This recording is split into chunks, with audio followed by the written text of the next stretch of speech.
आज का हमारा विषय रहेगा बीए द्वितीय वर्ष का छंद। छंद को समझने से पहले हमें इसकी परिभाषा के विषय में समझना होगा। वर्ण मात्रा यानी कि वर्ण और मात्रा को चरण बनाकर रचे गए जो वाक्य हैं या वाक्य का समूह है उसको हम छंद कहते हैं। यानी वर्ण और मात्रा को जब हम चरणों में विभाजित कर देंगे या चरण मान करके हम जब वाक्य बनाएंगे या वाक्य का कोई समूह बनाएंगे तो उसको हम छंद कहेंगे।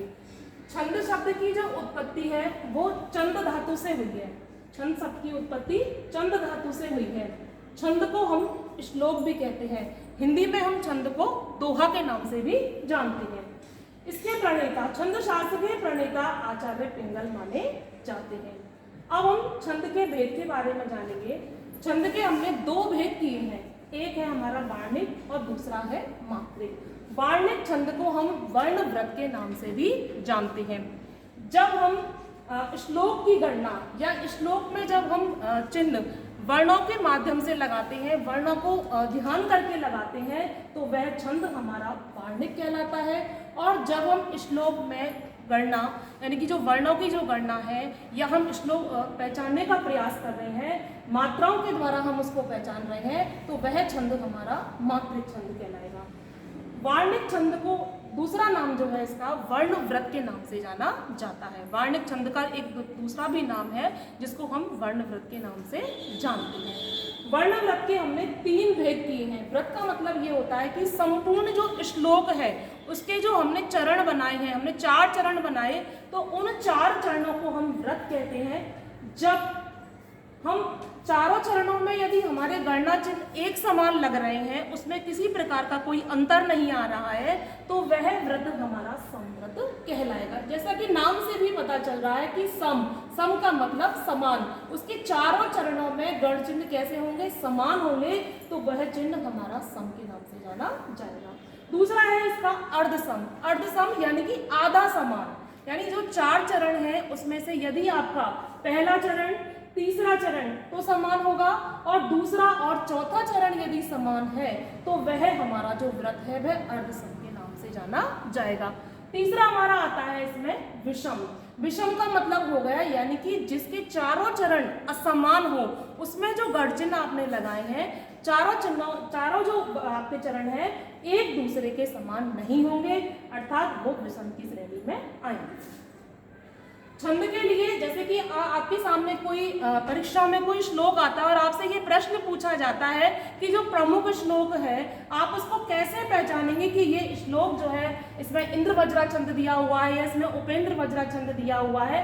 तो इसके लिए सबसे पहले गढ़ चिन्ह लगाने के लिए हमें ये मालूम होना चाहिए कि उसमें हम चिन्ह कैसे लगाएंगे, कैसे पता करेंगे कि ये किसका चिन्ह है और ये किसका चिन्ह है। तो लघु का जो चिन्ह होता है वह चिन्ह होता है पूर्ण विराम, कुछ इस तरह से बना हुआ होता है। और गुरु का जो चिन्ह होता है वो अवग्रह, इसको हम अवग्रह के नाम से भी जानते हैं। तो गुरु का चिन्ह हो जाएगा आपका इस तरह, जो इंग्लिश भाषा में आप इसे एस भी बोल सकते हैं। और लघु का चिन्ह जो है वो एक पूर्ण विराम के नाम से जाना जाता है। अब लघु की जो मात्राएं होती है, हिरिस्व वर्ण, लघु का मतलब हिरिस्व की जो मात्राएं होती है अ, ई, उ, री और लृ। पिछली कक्षा में आपने पढ़ा होगा, माहेश्वर सूत्र जो आपने पढ़े थे उसमें हमने आपको बताया था कि पहला और जो दूसरा सूत्र है वो किसकी श्रेणी में आएगा, वो लघु मात्रा की श्रेणी में आएगा। और गुरु वर्ण जो है आपके बड़ा आ, बड़ी ई, बड़ा उ, छोटी ए, बड़ी ए, छोटा ओ और बड़ा ओ, ये अगर आपको कहीं भी दिखाई देते हैं श्लोक में तो उसमें जो आप मात्रा लगाएंगे वो क्या माना जाएगा, वो गुरु की मात्रा आएगी। इसके अलावा यदि आपको कहीं भी संयुक्त वर्ण दिखाई देता है, जैसे कि आपने ज्ञा वर्ण है आपका, क्या वर्ण है आपका, ज्ञा वर्ण है, जैसे आपका कोई क्षत्रिय वर्ण है, जैसे आपका त्रा वर्ण है, ये जो वर्ण है आपके 2 वर्णों से मिलकर बने हैं। जब वो 2 वर्णों से मिलकर बने हैं तो वह व्यंजन आपका संयुक्त वर्ण कहलाया, संयुक्त व्यंजन कहलाया वो। जहां भी आपको संयुक्त व्यंजन दिखाई दे, संयुक्त वर्ण दिखाई देता है तो वह आपकी दीर्घ की श्रेणी में आएगा। इसके अलावा कहीं भी आपको दीर्घ मात्रा दिखाई देती है, बड़ी वाली मात्रा दिखाई देती है तो गढ़ चिन्ह लगाते समय वहां भी हम इस तरह का यानी अवग्रह का चिन्ह लगाएंगे और उसकी जो हम गणना करेंगे वो दीर्घ मात्रा में करेंगे। यदि किसी भी वर्ण के पीछे आपको अनुस्वार दिखाई देता है तो वह चिन्ह भी आपको दीर्घ की श्रेणी में रखना है। इसके अलावा यदि वर्ण के पीछे आपको विसर्ग दिखाई देंगे तो वह विसर्ग भी आपके किसकी श्रेणी में आएंगे, वो गुरु की श्रेणी में आएंगे।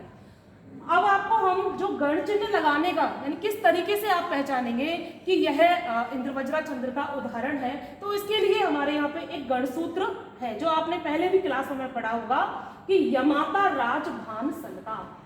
यमाता राज भान सलगा में आपके 8 गण दिए हुए हैं। पहले आप समझेंगे गण किसे कहते हैं, यानी जो 3 वर्णों का जो समूह होता है उसको हम गण कहते हैं, और 3 वर्णों के समूह को गण कहते हैं। तो गणों के जो प्रकार हैं वो आपके 8 प्रकार होते हैं, और वो 8 प्रकार भी आपको ज्यादा याद करने की आवश्यकता नहीं है।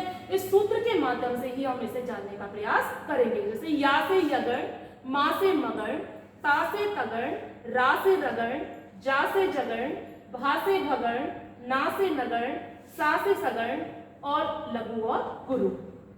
अब हमने ये जान लिया कि ये गणसूत्र यगण है, मगण है, तगण है, रगण, जगण, भगण, नगण और सगण। अब हम इसमें चिन्ह कैसे लगाएंगे, तो मैंने आपको पहले ही बता दिया कि इसमें हमने 3 वर्णों का समूह लिया है। तो जब हम यगण बनाएंगे तो यगण के लिए हम प्रथम 3 लेंगे, मगण बनाना है तो उसके बाद के 3 लेंगे, तगण बनाएंगे हम तो फिर उसके जो बाद के, इस प्रकार हम 8 गणों की गणना कर लेंगे। तो देखें यगण, यगण में आपने देखा कि यमाता बना हुआ है, तो हमने देखा यहाँ किसी प्रकार की कोई भी दीर्घ मात्रा नहीं है, तो हमने इस तरह पूर्णविराम का चिन्ह ले लिया, लघु का चिन्ह आ गया, और इन दोनों में जो है मात्रा लगी हुई है तो हमने इसमें अवग्रह का चिन्ह ले लिया। ऐसे ही मगण में हमने ये 3 वर्ण लिए हैं इसमें, तो इसमें भी मात्रा लगी हुई है, इसमें मात्रा है और इसमें मात्रा है, तो हमने इस प्रकार ये तीनों दीर्घ बना लिए। तगड़ को हमने एक दीर्घ, दूसरा भी दीर्घ है, इसके बाद जा पे कोई मात्रा नहीं है तो हमने इसको लघु की श्रेणी में रखा। फिर हमने जगड़ बनाने के बाद रगण आया हमारा, और रगण में हमने देखा कि एक इसमें दीर्घ की मात्रा है, एक इसमें ह्रस्व की मात्रा है और एक इसमें दीर्घ की मात्रा है वापस। फिर भगड़ की श्रेणी में आएंगे हम, तो भगड़ में आपने देखा कि एक दीर्घ है, एक लघु है, फिर से लघु है। नगड़ में देखा हमने तीनों ही इसमें लघु दिए हुए हैं, और सगड़ में इसमें हमने देखा कि इसमें एक लघु, फिर लघु और इसमें ये गुरु दिया हुआ है। अब आप देखें कि इस प्रकार से जब हमारे सामने कोई भी श्लोक दिया जाएगा तो उस श्लोक के अंतर्गत हम इसमें इन चिन्हों को लगाएंगे, और इन चिन्हों के माध्यम से हम ये पता लगाने की कोशिश करेंगे कि इसमें अपछंद दिया हुआ है। अब छंद में 2 शब्द भी आपको देखने को मिलते होंगे, एक है आपका गति और एक है आपका यति। गति में आप जैसे कि गति का मतलब होता है कि जब हम किसी श्लोक को एक धारा प्रवाह बोलते जाते हैं, यानी जब हम उसमें किसी प्रकार का कोई विराम नहीं लेते हैं, तो वह हमारी क्या कहलाती है, गति कहलाती है। अब है आपकी यति, यानी श्लोक में हम जो सुंदरता लाते हैं, मधुरता लाते हैं, वह स्थिति हमारी यति कहलाती है। बच्चों आगे की क्लास में हम आपको छंद के बारे में और समझाएंगे।